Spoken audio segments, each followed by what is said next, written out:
situation surrounding Diddy has escalated dramatically in ways few could have anticipated.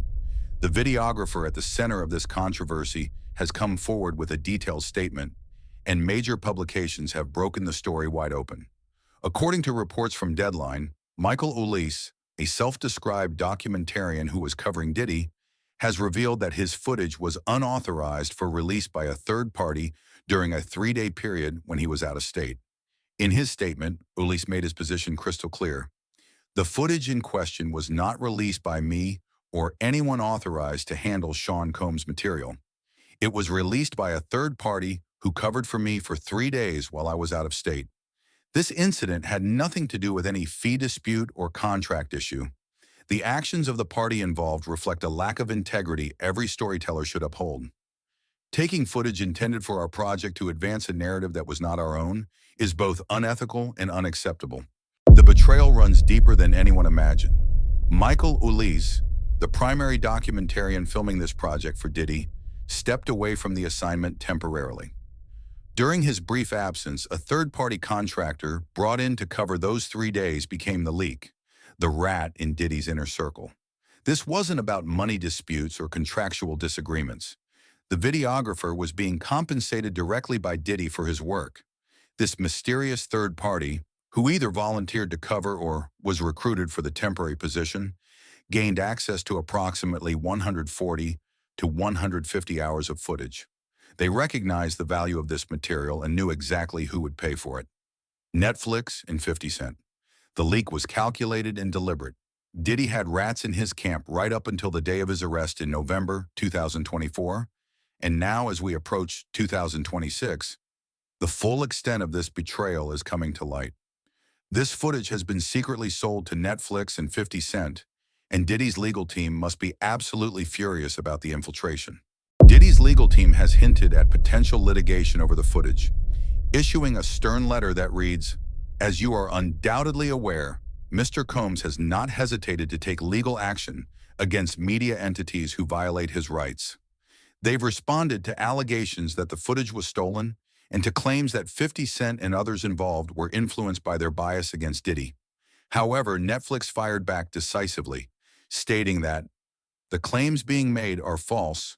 The project has no ties to any past conversations.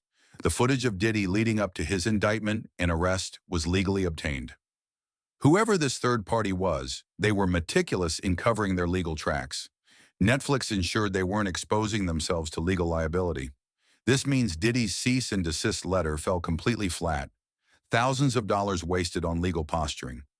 The third party was exceptionally clever in how they executed this betrayal, and all legal vulnerabilities were carefully addressed before the footage went public.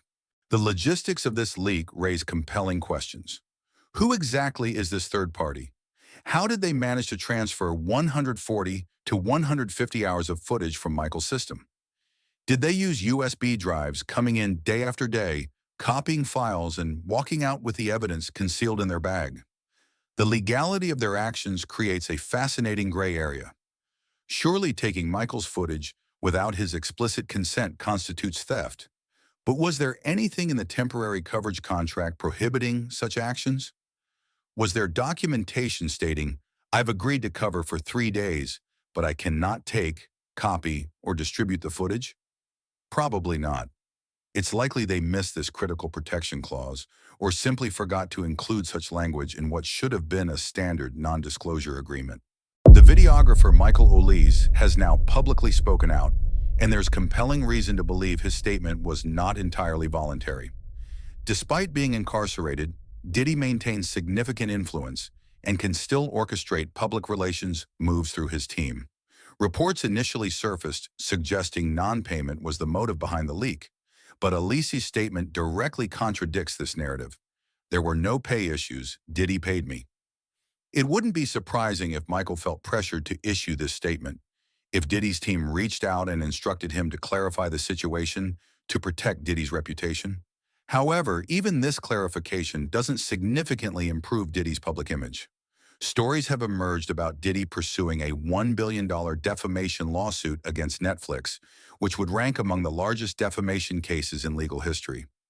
If Diddy actually proceeds with this lawsuit, it would be an act of either supreme confidence or profound delusion. Diddy versus Netflix in court would be absolutely chaotic, brief but unforgettable, and would create one of the most talked about legal battles in recent memory. While the spectacle would be extraordinary, the outcome seems predetermined. Netflix has undoubtedly fortified their legal position specifically because they anticipated this exact response. They knew the legal threats would come from Diddy's camp. The reality Diddy must confront is stark. He is not bigger than these entities.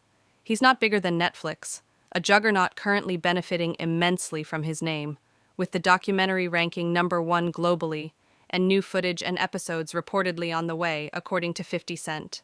Diddy's situation with NBC has gone nowhere. His threats against them produced no results. Now he wants to sue Netflix as well. The outcome will be identical, no traction whatsoever. These are corporations with unlimited legal resources.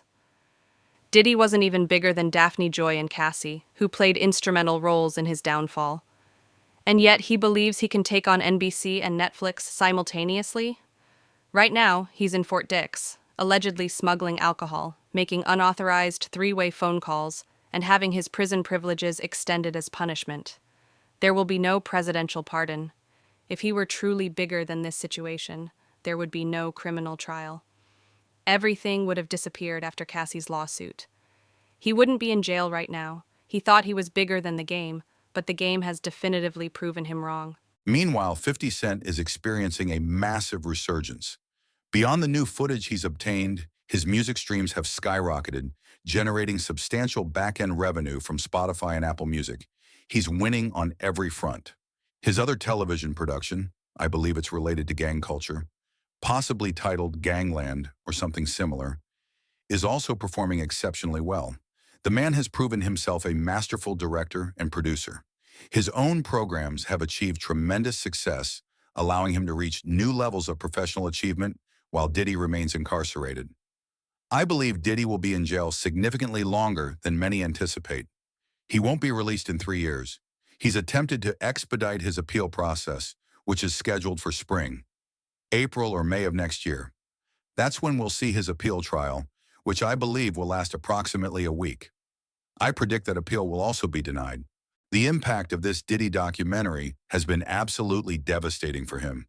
It's like watching something boil over, when you're cooking and the liquid spills out of the kettle, out of the pan, out of the pot, spreading everywhere. That's exactly what's happening here. This entire situation is an overwhelming mess. I'll admit, I didn't anticipate the 50 Cent documentary would have this magnitude of impact. We've been waiting for it, discussing it for months, but I never imagined it would become this monumental. The coverage is huge, almost overwhelming, sensory overload with so much to analyze and discuss. If Diddy actually proceeds with suing Netflix, it will be an unprecedented showdown. I love unexpected legal battles, surprise trials, and legal issues we never saw coming. This wasn't even on our radar for trials to cover next year, but it appears it might become exactly that, because Diddy is reportedly that upset and believes he can actually win. This story continues to develop, and we'll keep you updated on every twist and turn.